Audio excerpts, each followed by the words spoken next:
This episode may contain strong language and adult themes. Viewer and listener discretion is advised.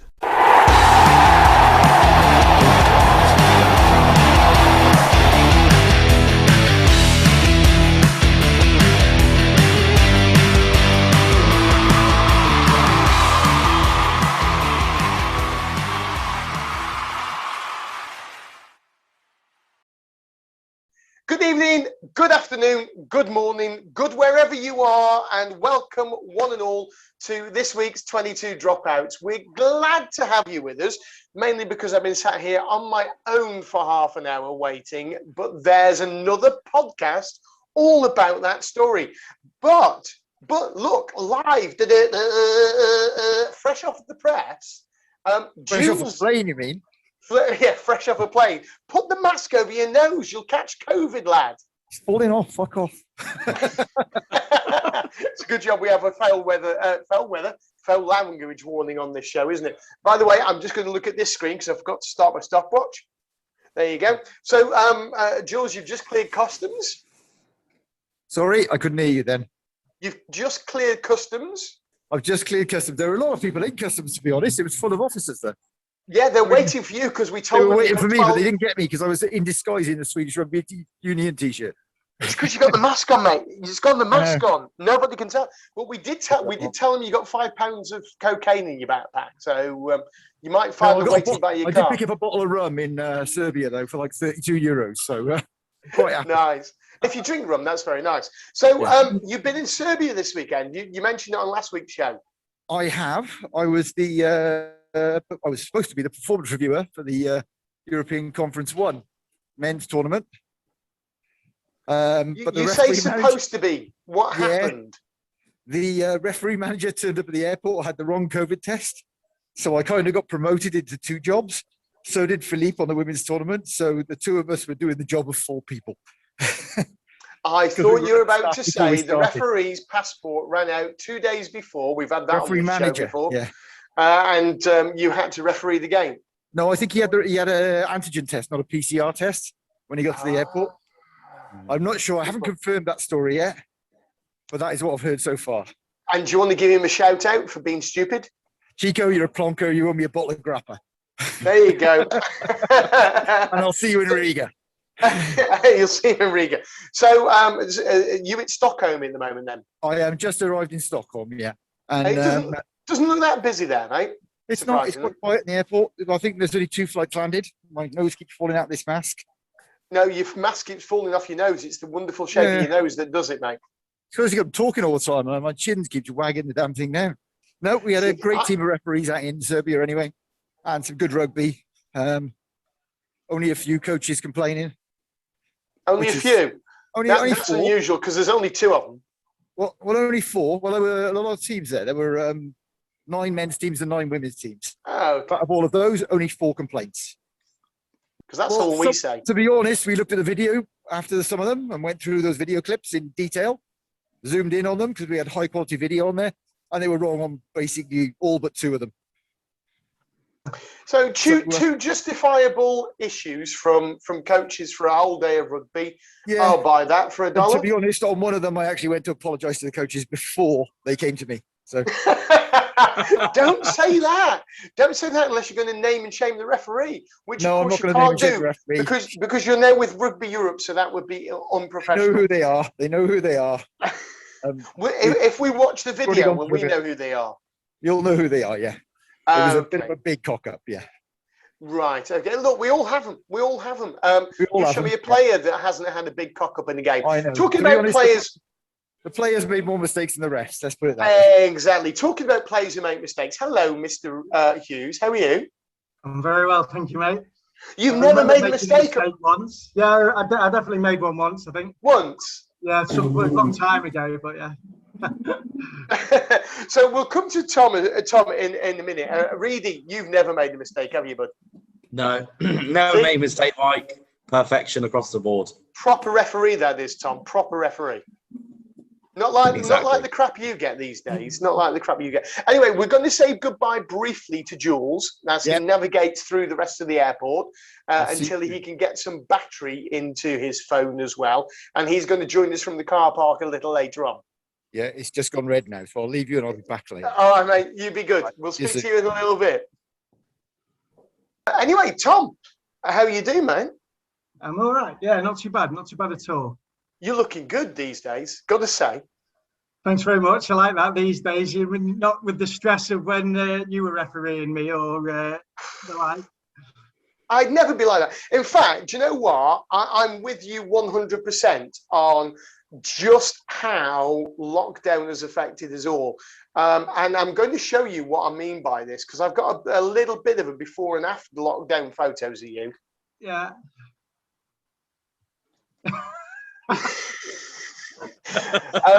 I don't want to zoom in here, mate, but you're looking quite lithe, thin, sporty, and athletic on the left. Yeah. And then I can see lockdowns had a bad effect on you, a bit like me on the right-hand side. Yeah, I mean, it definitely looks that way, doesn't it, in that photo? There's more worrying concerns for me on those two photos than me fucking belly. And I'm not going to ask what they are. Well, if you look carefully on the before lockdown picture, if I just say strong and virile, and then you look on the picture on the right and you say limpless and lifeless, and if you're looking just below the waist area, you'll see what I mean. Do you know, I was not thinking of there at all. I was not looking there. I'm thinking, does he mean his core? Does he mean the follow through? No, you mean your prick. The fact I used to have to tape it down and now I don't. Yeah, that's it. Yeah. No, mate, I've known you for off and on for quite a long time, either as a player when I was playing or as a referee. And if I was playing with you, it must go back to when Pontius was a pilot, even though you're not quite as old as me. Now, just tell us, because we're going to have a look at your show really in a minute. But before we do, of some of your greatest moments, because they're the only ones you sent to us. They haven't seen them yet. They won't see them till after the show. You won't know what I'm going to show, mate, because it comes later. That makes the magic of telly. So just tell us, go through the club since you became an adult. Really? You want all of them? I want all of them in order, if you can. Sandbach, Longton, Lim, Northwich, Sale. I've played some proper clubs as well. So we played Macclesfield. I played proper clubs. So when you say Sale, are you talking the pro setup or the very good amateur setup? Well, I did the proper one when I was a lot younger, before they realised I wasn't good enough, quick enough, or big enough. So the one I played for any length of time was the amateur setup, Sale FC. In fact, I coached them as well. I coached them to the first ever perfect season with all bonus points that had never been done in the RFU leagues. But that's another matter. Yeah, there's been a few. Coventry, I was on loan at. There's been I've done them all. I think there's quite a few. Met Stoke, obviously, I was at Stoke. And now I've settled in the little retirement village called Stone Rugby Club, which is lovely. We've seen that by the belly. Hey, I've lost weight. I've lost a couple of stones since lockdown's ended. So have you? Yes, yeah, look, I have actually. I've started lifting again. And there's a danger of playing a proper season. I said if I can get back down to 16 stone, then I'll do another proper season. So I'm nearly there. You do know that you will say that every season. You'll tell your wife that every season. You will hang up your boots. You will threaten to burn them. You'll put them in the garage. And every season you will play again. Yeah, there's a real danger of that. And I keep making very public retirement posts on Facebook. And after 4 years, people stop liking them because it's like, for fuck's sake, I wish he'd actually fucking retire. They keep doing that about me, but I don't actually put anything on Facebook about my retirement. Yeah, brilliant. Yeah. Shut up, Reedy. Now, you have the, I don't know whether the pleasure or the ignominy of representing two different counties at Twickenham as well. Yeah, I did. Yeah, I was fortunate enough. I managed to be capped for both Cheshire and Staffs, and such as the way in county rugby, you have to play a certain number of games to actually officially get a cap. I think it was 15 for Cheshire. I think it was a few less for Staffordshire. Staffordshire, they were giving them out at the door if you turned up. But certainly Like through pastels. Yeah, what you want a game is a cap. But no, so I did. I played for Cheshire for 4 years in the centre, pretty much as a permanent fixture. Managed, lucky enough, to play at Twickenham. We won in the sort of county championship, and then again played county for Staff. So yeah, enjoyed my county rugby. Again, played Cheshire against the Lancashire and Yorkshire and the Cornwalls of the world while I was fit enough and young enough to do so. And then when I couldn't do that anymore, I came and I got a little run out for Staffs, which was great. And you know what? But that's when it meant something to play for your county, though, didn't it? It really did. When I was playing It's Cheshire, not that anymore. It's not. It was a huge honour when I got picked to play for Cheshire, and I would guess, and I played some good rugby all over the world. I would say those 4 years I played for Cheshire were the most enjoyable rugby that I've played, and I mean that. And it meant a huge amount to the alleys, to the people that were running that setup. Dave Partington, particularly, who's a wonderful guy, went on to be an England county selector, and the passion those guys put into it, the players picked up on that, and we really, really enjoyed those experiences. And they made it special for us. It was run as close to being a professional setup as you could be, and it was great. It was back then, and I'm not talking a huge amount of years ago, we're only maybe talking 10 years ago now, 10, 12 years ago. Yeah, it was the pinnacle. It was the pinnacle of amateur rugby. You could not get any higher in amateur rugby than playing for your county and working hard to get to Twickenham. It was a brilliant, brilliant thing to do. Yeah, and playing in front of England county selectors. I made the extended England county squad for a tour to Russia. I didn't make the squad, so we won't talk about it too long, but I was in and around that England county setup.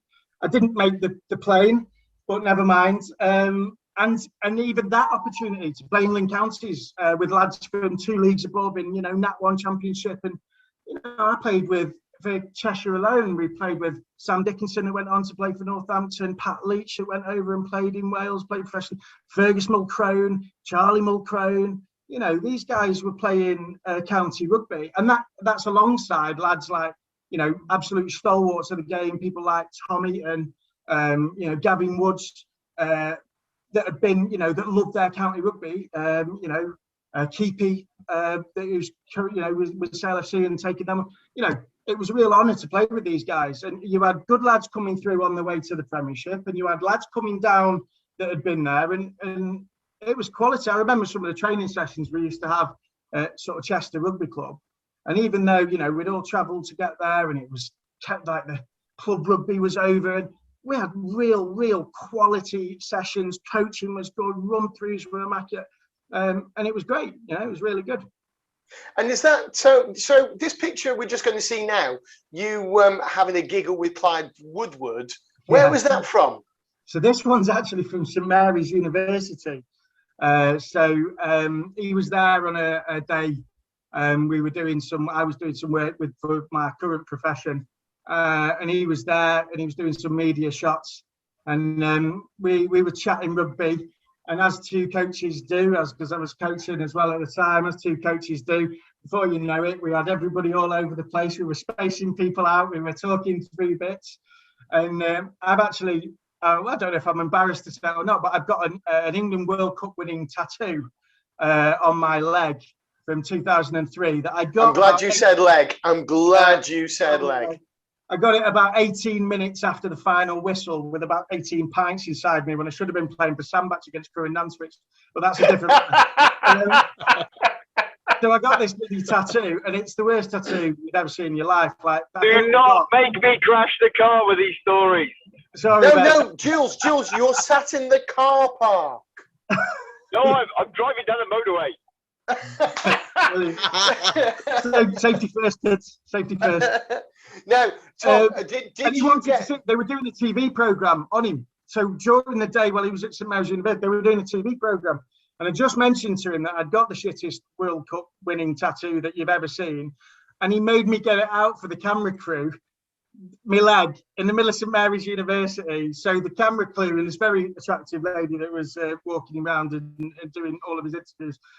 So we got this shite England World Cup tattoo with Clive Woodward smiling, on an ad like next to my tattoo. So I think what we should do before we go for a break, mate, is we should sort of recreate that virtually. Oh, shit. I think you should get your tattoo out now. And what Reedy's going to do is he's going to pretend he's Clive Woodward. And he's going to go like that. And somehow from the magic of TV, I'm going to try and put those two together for this shot. Right, you want this out, yeah? I'm just wondering where on his leg it is now. Shit. Not the third leg, I hope. Not the third leg. There you go. That one. Wait, is that all your rugby clubs you played for? You don't have a big enough leg. And on that bombshell, we're going to go and take a quick break, but we will be back with you right after this.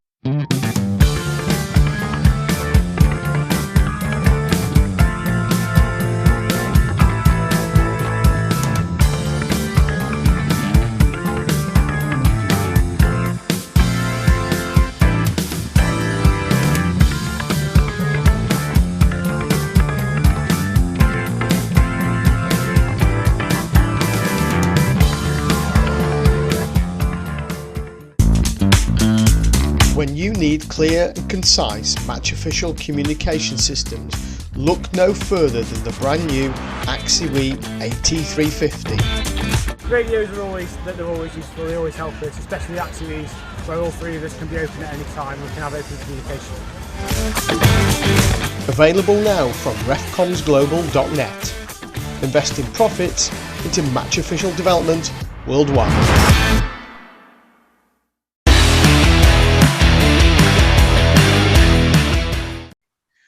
So, if you've recovered from that, dear viewer, I do apologise and welcome back to part 2 of tonight's show. Don't forget, you can check out our social media. Just go up there and search for @22 Dropouts. So, we still haven't got over this.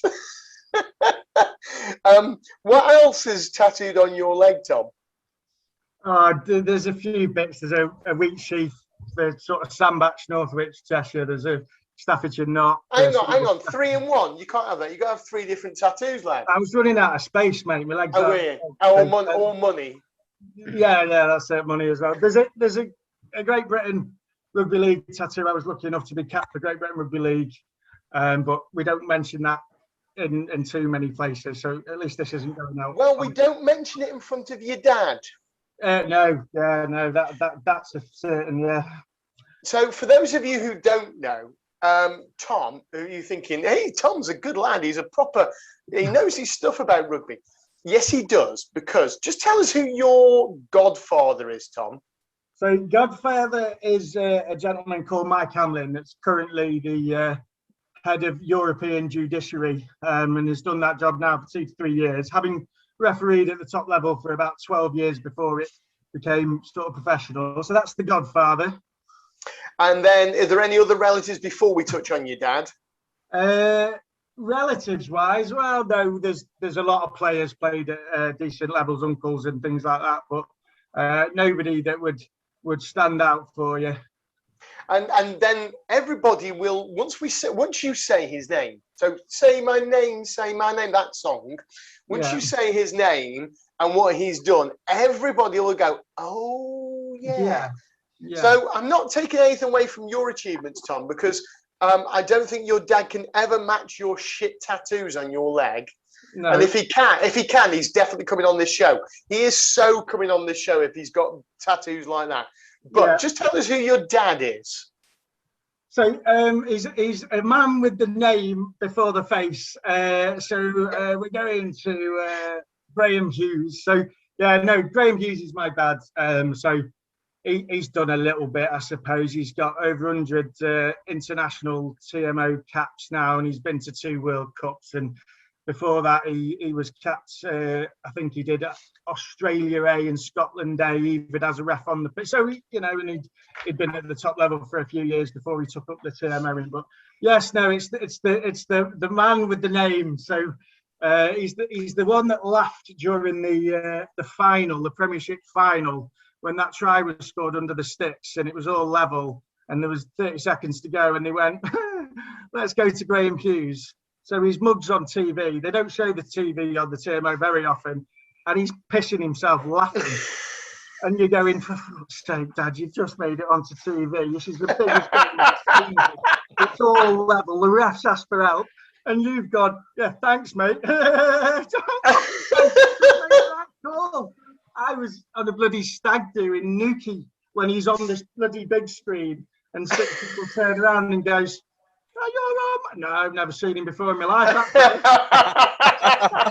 Until he got it right. And then it was, "Do you want to buy me a drink? Dad's on TV." And how many drinks did you get out of that? Oh, well, I got what, half a pint out of okay. that. So you didn't have to buy your dad one afterwards for that then? Oh, whenever we're together, yeah, I always put my hand in my pocket. Now, talking about your dad, as a Wasps supporter, mate. Right, okay. Last weekend was probably not his finest hour from my point of view. He's probably coming towards the end of his... I didn't say that. I did not say that. I just thought perhaps he might have had a better day. That's all. And that's all I'm going to say. And that's where I'm going to leave it. If you smack a manga with your foot... Yeah, if you smack somebody with the arm on the face, just at the side of a rut, at least I know now where you get it from. Because if your dad's going to go, that's fine. Now I know why you do it. I do it because I've got no good tackle technique. But yeah, yeah, good tackle that. Tom's sitting at the TV going, "Fucking good tackle that." Yeah, good clear out. Good clear out. Yeah. As a South Sharks fan, I've sent him the odd message with the odd important decision just before it went in, and he's gone, "Fuck off and let me work." The fact is, watching your messages instead of doing it. Yeah. But you know what? Every TMO that I know does that, because they're all going, "What did you think of this?" And I message them and go, "You're the fucking TMO, not me." Yeah, absolutely. Anyway, listen, we know you have had some cracking games in the past. So if I could put you on the spot tonight and said, in your opinion, in your experience, what is the best game you personally have ever played in, regardless of the level? You see, that's a funny one. I'd say for an experience, obviously, the county championship at Twickenham, everything that surrounded that, the game itself, getting a start, playing with some of the players that were in that team that went on to, have fantastic Premiership rugby careers. It doesn't get better than that. But I did once score 42 points against Lichfield Seconds. So in one game, and I got a full bag, and I finished that with a drop goal from just inside my own half. And I'm not going to lie, the vain little bastard that still sits in me still enjoyed that quite a lot. So I'm going to ask you, Tom, and this may feel a little bit hurtful. It's not meant to be, but if all these people you played with, at Twickenham in the county championship went on to have really good careers in the Premiership, what the fuck happened to you? I think I was just pleased to be there. You were actually. You just didn't care, did you? No, I had children, mate. That's what happened, and that was a slippery slope after that. Well, it happens to all of us. Thinking of those in there. Anyway, no. I jest because Tom is probably one of the most erstwhile people you'll ever meet on a rugby pitch. He'll give you lots of advice as a referee, but the good thing is he will do it with almost an arm on your shoulder, rubbing your belly at the same time, and he will empathise with you. And Tom knows, and Tom really does know. And I think personally, when Tom gives up playing, he should become a referee, because he's been fucking refereeing the game from 13 and 10 for the last 12 years that I know of. And I think you wouldn't make half bad referee. Ever thought about it, mate? Take that as a compliment, mate. Take that as a compliment. Everyone needs a little helping hand sometimes, and if you do it at the right time in the right manner, and you shut your scrum half up, a referee always appreciates that. So you tell them to shut the fuck up early. That buys you an extra 30 seconds with the ref every now and then, and you can help someone. I'll love you for the next week. Yeah, you love scrum halves, don't you, Julian? Especially Welsh ones. Scrum halves are just a bane of my life. The worst thing is, this weekend, one of the refs did his first game. We needed to work with him after that a little bit, and he got so much better during the weekend. But the first question I asked him when he came off the pitch was, "Did you play scrum half?" He went, "Yeah, how did you know?" We can always tell. We can always tell scrum halves without a shadow of a doubt. We can always tell. But no, I do think you're just one of those guys who's been around forever, done practically everything, knows almost everything as well. There's a few things in law you still don't know, but we'll teach you those. And I reckon, you're a very good coach as well. You clearly have this, and I hate to be blowing smoke up your ass, because I'm not like that. But you're a good leader of people. When, like you say, when you take the 9 away, go, shut up, that's it, don't want it anymore, they never come back. No, yeah, I think I've just been around, like you say, lucky to sort of have that. And I promised everyone in my team that I won't ever tackle at training unless they piss me off, and that generally does the trick. So that's not too bad. So, mate, I've seen your tackling; it's like a wet paper bag. So, as well as your best game, then, given how many teams you've been with, no disrespect, obviously. Yeah. You must have been on countless tours when you're allowed, when you have permission. And we've all been on tour with somebody who didn't have permission and had to explain it later. If you're in that category, then do shout. So what's the best tour you've ever been on with whatever team, and why? Blimey, I think probably Sandbach Rugby Club, Dublin, as a very, very green 18-year-old. I might not have even been 18, but for legality purposes, we're going to say I was 18. Yeah, maybe. I'm sure I'd had me, but anyway. Back in those days, mate, when you were 18, age and birthdays were a movable object. So, yeah, I spent my first season at Sandbach as a 16-year-old on the wing under somebody else's name. So, and then when I was 17 and they could properly play me, they moved me into sort of the fly half and the centre bit, and referees went, "How old are you?" 17. "Didn't you play last year?" "Oh, fuck, I'm 18. I'm 18.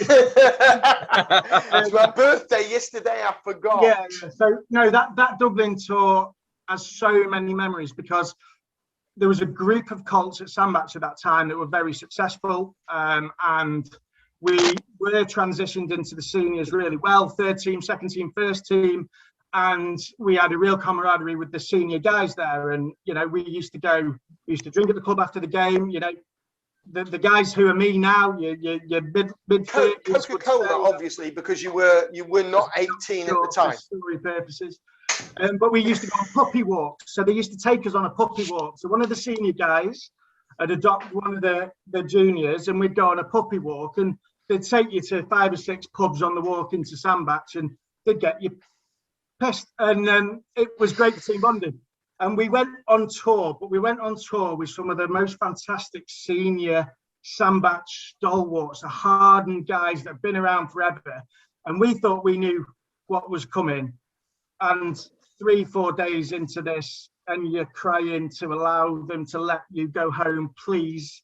And you don't want to go to the toilet because of the smell of the Guinness. And you've been kicked out of 3 pubs. You've got no clothes left. Somebody made you drink a bottle of whatever at breakfast, and all you wanted to do was go to sleep and cry. And It was a magical time. That was, yeah. I'm with you there, buddy. Properly with you there. Yeah, we've all been on those two. Well, Tom, Reedy hasn't because he's too fucking young. And by the time Reedy was anywhere near a teenager, the world had turned woke. And he doesn't like that. It's properly shit, Mike. It is. So we're gonna go for a quick break, but when we come back, we're gonna have some more stories from Tom. And I'm gonna say they're some of the fucking best we've ever heard. So keep them going. We'll see you straight after this break.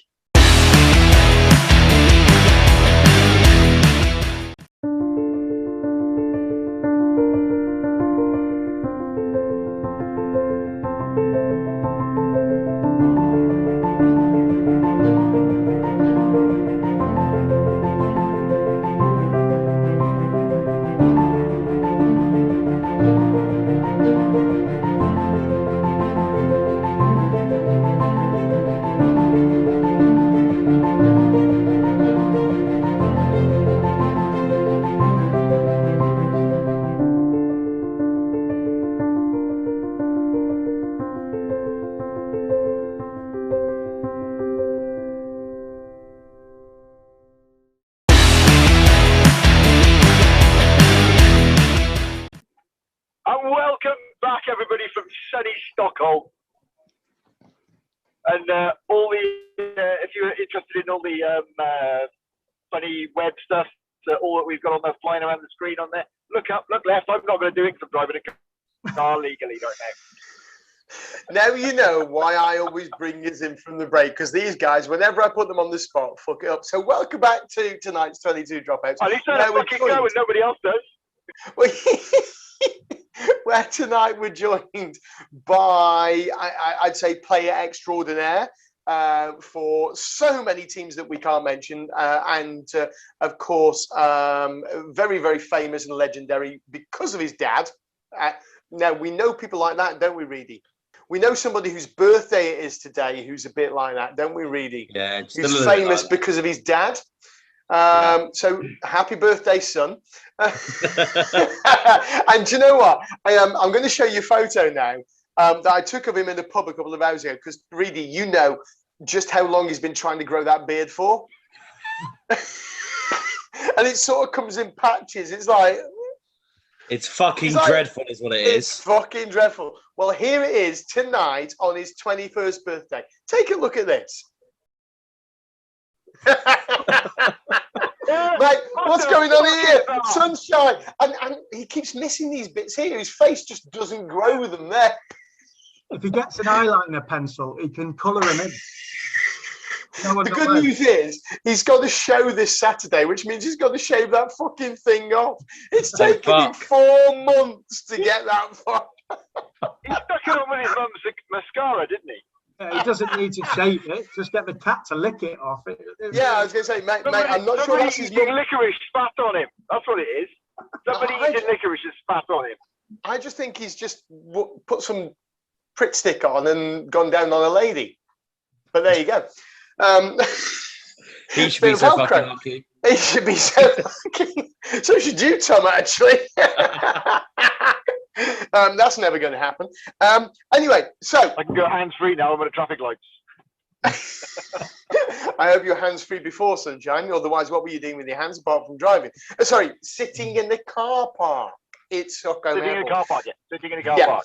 Now, Tom, the pressure's really on now, because what we want to do is we're going to go through a lot of things. We're going to go through them quite quickly. Okay. We're not going to give you time to think. So, best practical joke that's ever been played on you within rugby, or that you've played on somebody else? The cling film over the urinals in the 3 changing rooms. So the lads started to try and take a piss, and it sprayed it all back on them in their kit. That was brilliant. I've never done that in the urinal. I've done it on the bog in the hotel room before. Yeah, so which club was that at? So that was while we were at Staff's Uni. That was a good one. Yeah. Right. University. Now you've mentioned Staff's Uni. That says a lot. Okay, yeah, it does. Now, what course did you do at Staff's Uni to become a teacher? So I was sports science, and then I did a Robert Owen Consortium to do my teacher qualifications and things like that. But yeah, no, sports science and stuff's. So not a lot different from Christopher. So Reedy, look at Tom, then look at Christopher and see what Christopher's going to become. Yeah, poor bloke. Yeah, okay, yeah, fair enough. Now, you actually went on the Rugby World Cup trip to Japan, didn't you? I did, yes, very lucky, yeah. Yeah, so what you're saying is your daddy took you on holiday. No, it was my godfather, that one. My daddy was there, and I spent some time with daddy, but no, actually, it was Mr. Hamlin that took me to Japan for a couple of weeks, and I was lucky enough to stay with the judiciary and the citing commissioners and experience the very social rooms in that hotel when they weren't working. Yes, that was quite impressive. So the fact that your father didn't bother. Yeah. Okay, so that's still a sore subject which you're going to raise with your dad in therapy. I think the referee's hotel was possibly slightly tighter, slightly more restrictions than the judiciary and the citing commissioners. And the likes of Leon Lloyd and Frank Haddon and Pascal and people like that are far more fun than the likes of Wayne and Nige. So it was a great laugh, And we know you've got loads of stories about Wayne and Nige and everybody else who's on tour, and they're going to stay just in your mind for now. Correct. They are not going to come out on tonight's show at all. No. They might come out on the special, which we pay you for, but not tonight. Okay. So is that something you might like to go into then in the future? Well, I know you've been to many disciplinaries before, mate. Too many. Yes, potentially. A good mate of mine, Tony Wheat, he has just got onto the RFU judiciary panel as wingers. Basically what they do now, they have a judge. Yeah, how did Tony get onto that? Because is it just because he has been through so many disciplinaries as a player? With Longton, you mean where he with Longton? Yeah, absolutely. So essentially, the way they do it, what Mike decided when he got out of European judiciary was that it wasn't okay just to have a judge making these calls in these panels. They needed to actually bounce ideas off each other. And actually, what they didn't want is 3 judges because that's time and they don't get paid. And so they decided to bring in this concept of wingers. And basically, you have a judge of the panel and 2 wingers. And the wingers are rugby people that have played the game, know the laws of the game. Some of them know the law as well. So you like Leon Lloyd, who's in that position now, is both a lawyer and obviously an ex-England international, and they can give the best possible outcome in those 3-man panels. Now you can't always get them. You might just have one judge doing a discipline, but in certainly in that environment, and Chris Quinlan, who's head of the World Judiciary, thought that was a decent model as well, and then that's the model they use. So, well, give him my number because in a few years I might need another job. Well, there you go, mate. It's a good one to get on, and the citing commissioner one as well. It's good. Well, yeah, and you know, fair play to Tony because that's the highest level Longton have ever been at. Yeah. Now we have got 2 challenges for you tonight. Okay. Actually, one challenge is new this season. Okay. I say this season. Nobody knows when the fucking last season finished or this one started. But this year, I don't fucking know. It started about 6 weeks ago. And it's called This or That. And it's a fairly simple process that we go through. We ask you this is not like when we give you the coin and we toss it and we say, do you want kick or end? And you go, oh, receive, sir. Yeah. Right. Yeah. So if I was to say to you, red or blue, you would say this. Thank you.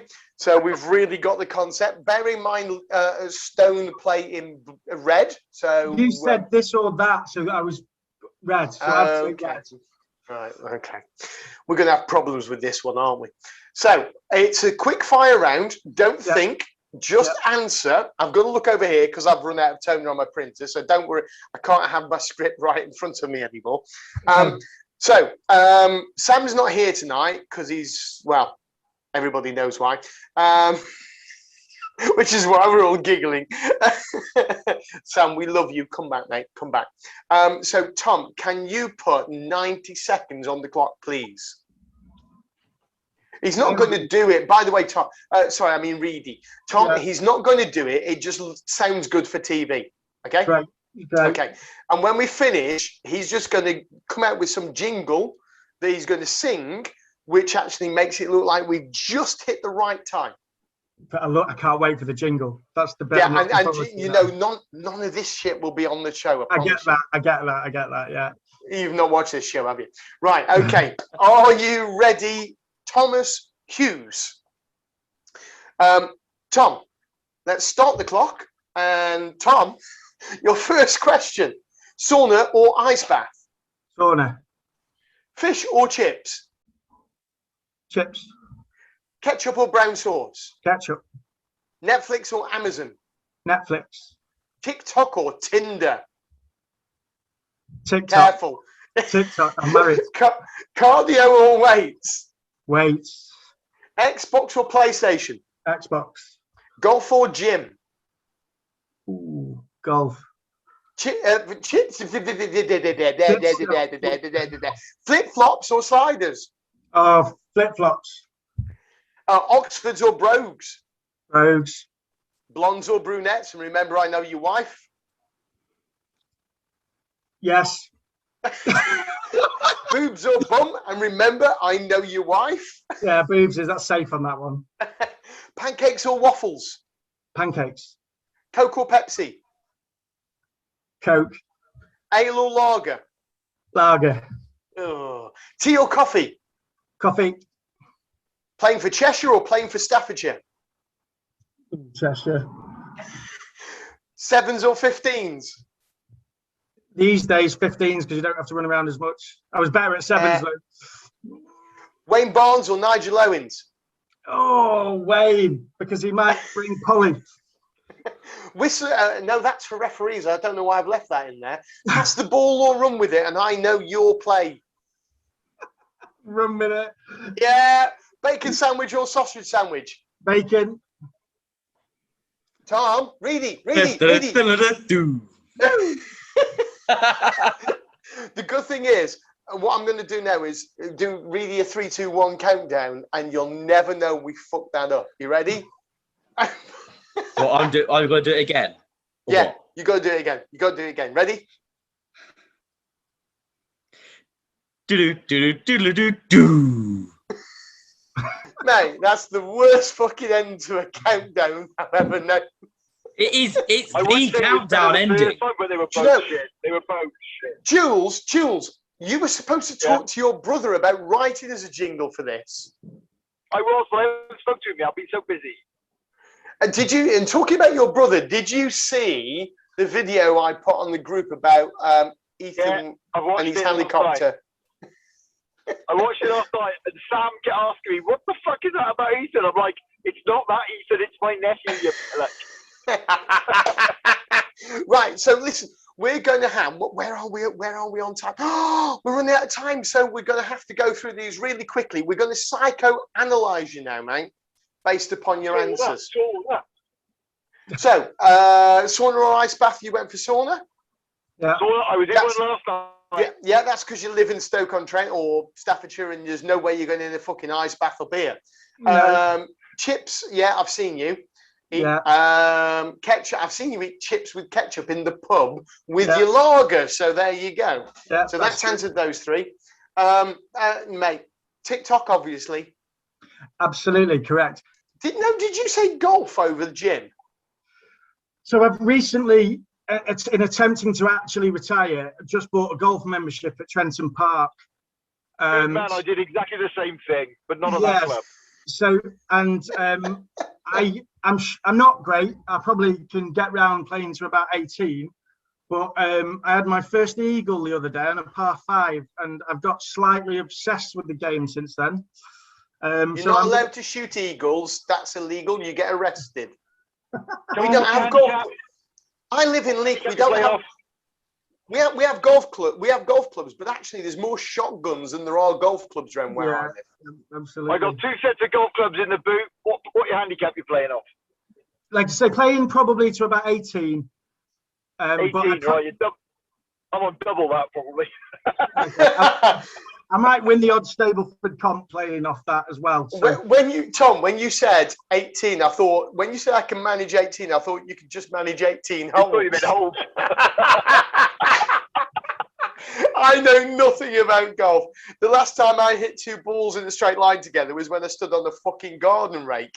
I can't play the game at all. Anyway, flip-flop. Now, you see, I like flip-flops. I think flip-flops is the right answer. But I have to say, given the fact that sliders are now for men and not just those things with those fake flowers on the top for women, yeah, I do have a pair of Under Armour sliders. And the reason is, when you're doing sevens and you've got a couple of games off, you can take your boots off and you don't have to take your socks off before you get comfy. The most wrong thing any man has ever. Right, so because Julian's driving, he can't unmute himself that easily. So I'm just going to let him rant now. I'm just going to pretend Julian is Sam.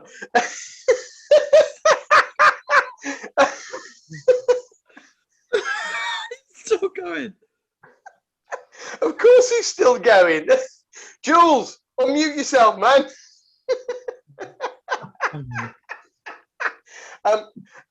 But we do make up for that by saying Oxfords are not broke. So, and we're all with you there, mate. And we passed on blondes or brunettes. Yeah. But we did please the wife in the second one. Yeah. You went for? Did you go for? You went for waffle, not pancake, didn't you? No, pancake. Pancake. You should have gone for fucking oatcake, mate. Yeah, I should have gone for oatcake. You're not wrong. Okay. Coke or Pepsi? What was your choice there? Coke. Dodgy, mate. That's dodgy on this show. And you went for lager, which we know about because we talked about it earlier. And then you went for Cheshire, obviously. All those people that you know coach in Staffordshire, and when they offer you a coaching position for Staffordshire County, are going to be really pissed with this little clip. I've coached the under-18s and the under-20s for Staffordshire as well, and I'm thinking about it. I think I'm probably still currently a coach, so I really was the wrong answer. Yeah, it was, because I've seen how they play. Nigel Barnes, Wayne Barnes, not Nigel Owens. What's your rationale there, mate? Because he might bring Polly with him on the night out, which is a bonus for everybody, isn't it? Only if she brings her Twitter account, but we'll pass on by because your wife may be watching. And of course, you're never going to pass the ball. You're like a fucking crowbar. And you finish with the proper one, which is bacon sandwich. So that's superb, mate. Well done. I think that's a wonderful shout. You're not going to earn too much. Well, actually, you are going to get in trouble for half of those answers. But who am I fucking kidding? Now, we've got a brand new part to the show now, right at the end for our guests. And it's called Snog, Marry and Avoid. You may have heard this game before. Jules, put your hands on the steering wheel, man. I'm just thinking it's normally called Fuck, Marry, Kill, isn't it? Well, okay, right.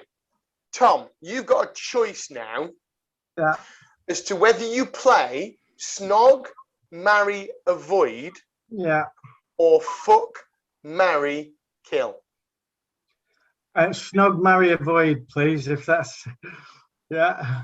It's a rugby one. I wasn't going to give you the people beforehand, obviously. I haven't got a clue who it's about, so yeah, Snog, Marry, Avoid's better for me. Right, okay. So I'm going to put you on the spot now. Yeah. So your 3 choices are Rachel Burford. Yeah. Referee Sarah Cox. Yeah. Or referee's wife, Polly Barnes. So Snog.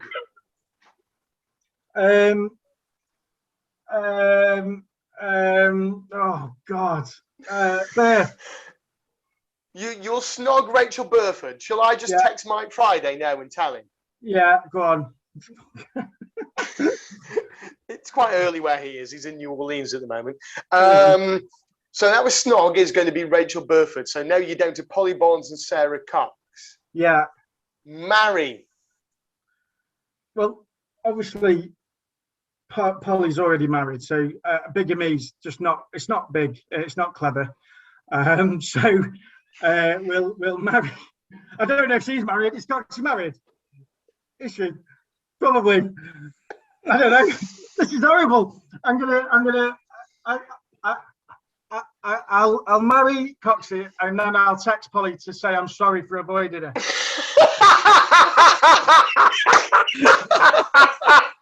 We'll go that way. Now, Jules, what was your game called? No, we ain't playing that. Not with the same team. That's for certain. You have the normal version, which some of the ladies play at OBU, and it's a play called Fuck, Marry, Kill. So, Tom, if you... I can't do it. Should we just end the show there, Tom? That's a good point to end the show. It's been a cracking show. I've enjoyed that, lads. Thanks very much. Tom, what I'd like you to do is look directly into the camera now and just say goodnight to everybody. And that's the end of tonight's 22 Dropouts. Good night, everybody. That's the end of tonight's 22 Dropout. And we'll see. He hopes. Thank God. We'll see you all again next week. Thank you to Tom. You've been an absolute marvellous guest. We have not stopped smiling and laughing all night long. It's been absolutely brilliant. Thanks to Reedy for joining us for a fucking change. And thanks to Jules for joining us from the car park at Stockholm Airport. Yeah, I didn't crash the car in the car park. I did not crash the car in the car park. Good lad. That's because you're not moving, mate. And to everybody else who didn't bother tonight, then fuck off. We'll see you all next week. You take care. Have a great week. Stay safe and love you loads. We'll be seeing you soon. Take care. Good night. Bye bye.